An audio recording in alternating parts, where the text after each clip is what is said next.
ঘৰখনৰ দায়িত্ব পালন কৰিবলৈ যাওঁতে পুৰুষজনৰ যেনেকৈ কষ্ট হয় তেনেকৈ মহিলাগৰাকীৰো কিন্তু সমানেই কষ্ট হয়। যেনেকৈ মোৰ আজি এই ৰাতিপুৱা সময়খিনিত মোৰ ভিডিঅ' বনাই দিবলৈ কোনো মানুহ নাই, কাৰণ মানুহজনে লাগি আছে নিজৰ কামত, মাও লাগি আছে নিজৰ কামত, ল'ৰা আছে নিজৰ কামত, আৰু মই ভিডিঅ'কেইটা বনাই থওঁ বুলিয়ে নিজে এখন হাতে এনেকৈ ভিডিঅ'খিনি কৰিলোঁ। আৰু এয়া ৰুটি বনোৱা যে দেখিছে, এয়া একেবাৰে ৰাতিপুৱা চাহ কাপৰ পৰা আৰম্ভ কৰি একদম আবেলিৰ ৰুটি মানে বনাই থৈ দিছোঁ, আৰু ভাত দাইল সকলোবোৰ হৈ ইয়াৰ ঘৰৰ আকৌ চব্জি ডাংমা আৰু ভেন্দি আলুগুটি ভাজি তেনেকৈ কৰি থৈ দিছোঁ। আৰু এয়া আকৌ টিফিন দি দিছোঁ মানুহজনলৈ বুলি, আৰু সেই একেখন চব্জিকে টিফিনত দি পঠাইছোঁ, আৰু ল'ৰালৈও টিফিন এনেকৈ যাব।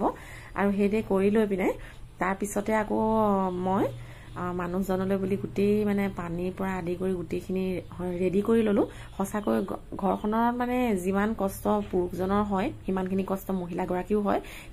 সেইখিনি অনুভৱ আচলতে বহুত পুৰুষে কৰিব নোৱাৰে, কিন্তু সেইখিনি অনুভৱ সঁচাকৈ মহিলাগৰাকীৰ ফালৰ পৰাও চাব লাগিব যে খুটখুটীয়া কিমান কাম কৰিবলগীয়া হয় সেইখিনি সময়ত।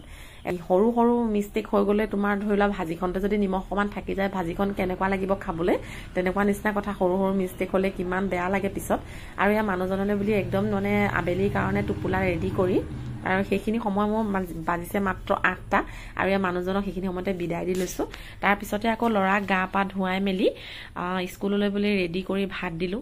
ভাত খালেহি, আৰু আমি মায়ে মই দুইজনীয়ে ভাত বাঢ়ি লৈছোঁ অলপ অলপ খাই লওঁ বুলি।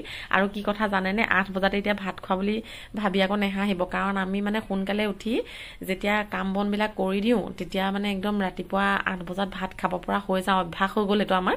আৰু ল'ৰাকো এয়া জোতা মোজা পিন্ধাই লৈ মানে ৰেডি কৰি সি মনে মনে ভিডিঅ' কৰি আছিলে। ভালেই হ'ল বাৰু ভিডিঅ'টো কৰি থ'লে, মোৰ এতিয়া পিছত ইয়াতে এড কৰি দিবলৈ ভাল হ'ল।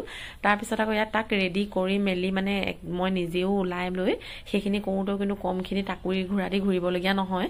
আৰু এয়া মই একেবাৰে তাক থ'বৰ বাবে ৰেডি হৈ যাবলৈ ওলালোঁ। ৰ'দ বৰষুণ একাকাৰ কৰি যাবলগীয়া হৈছে। এইকেইদিন যে ইমান বৰষুণ দিছে নহয় নেৰা নেপেৰা, ৰাতিপুৱাৰ পৰা একদম গধূলিলৈকে মুঠতে বৰষুণ, ৰাতিহে বৰষুণ নাই।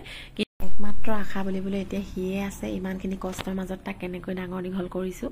আৰু আজিৰ ভিডিঅ'টো ইমানেই আছিল, আৰু ভিডিঅ'টি চাই কেনে পালে জনাব, আৰু ভাল পালে লাইক কমেণ্ট শ্বেয়াৰ কৰি দিব। বাই।